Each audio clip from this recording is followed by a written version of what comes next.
but growth stocks, does this change? Like, it sounds like you're still completely bullish. Does any of this change any of your outlook on growth stocks? No. Okay. Why? I mean, honestly, it's just why would it?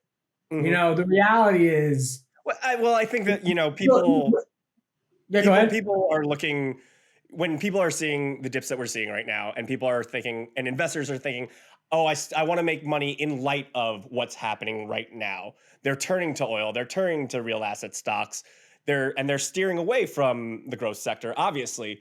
But what is your thesis for, again, sticking with it? Do you want to make 10% a year, or do you want to make 1,000% over 10 years? Mm-hmm. Do you want to have to constantly worry about picking the right stocks every single quarter, every single month, every single year, and have to always time the market and beat the guy next to you? You just want to pick 6, 7, 8, 9, 10, 11, 12 stocks that have enormous 10-year potential and just sit down and chill. One of those options seems a lot better to me, and that option is going to make you a lot more money. The reality is the trade of the year every year is going to go up. That sector is going to go up 20, 30, 40, 50% maybe. And compounded, that's nice, but are you really going to pick the trade of the year every single year? Highly unlikely. What's far more likely is that you're able to identify long-term secular trends, redefining society, find winning companies in those trends, invest in them, and chill and just relax. And that's why we aren't stressed. I mean, everybody else is losing their shirts, their necks, their heads, whatever body part they can lose in this sell-off, because they're freaking out. Like, where do I go to make money? Where do I go to make money? And we're just like, okay. Like, this is what happens. Wars happen. Inflation happens. The Fed hikes rates. It happens. These things happen. And you know what also happens concurrent to all of that noise? Technological innovation proceeds forward.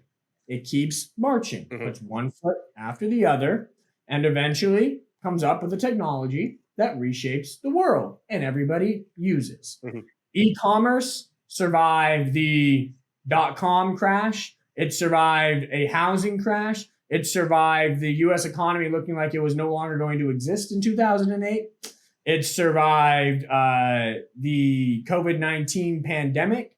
And it's going to survive everything we're going through today. Some would say it thrived during the... Yeah, it thrived during some of those times too. And that's why we're not at all worried about what's going on. Yes, the stocks are getting smashed. Yes, the stocks are falling.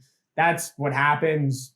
That gives you a great opportunity to cost average into these names, because you're developing a low cost basis in companies that are defining the future of society. So we really aren't stressed at all about what's going on. We are actually, excited, a bad word to use, because you don't want to be excited about war. That's a terrible thing to be excited about.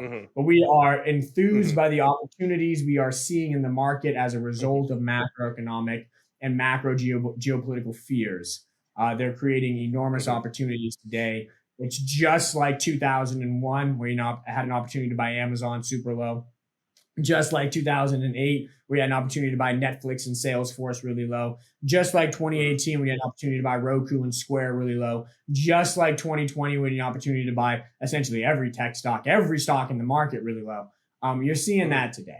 And for an investor to think this time is different, it comes back to this idea, and it's a really powerful idea that not a lot of investors truly understand why it applies in the stock market. It's this idea called chronocentrism. And chronocentrism is this idea that humans are innately narcissistic and small picture thinkers. And we think that everything we go through in our time period at this moment in time is the biggest deal ever. And it's like, how am I going to get through it? It's like in fifth grade when you fail a math test or whatever. I never failed a math test, for the record. But in fifth grade when you fail the math test, and you're like, oh my God, my mom's going to kill me. This is the end of the There you go. Yeah, no, it was terrible. I can't believe this is happening.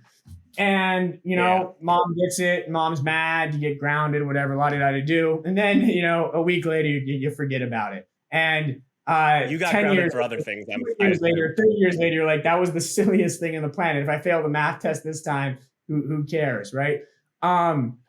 every time that can be extrapolated, that's a microcosm of, society in general. Every time we go through a crisis, or even every time we go through a boom, people think that this time is different, and it's not.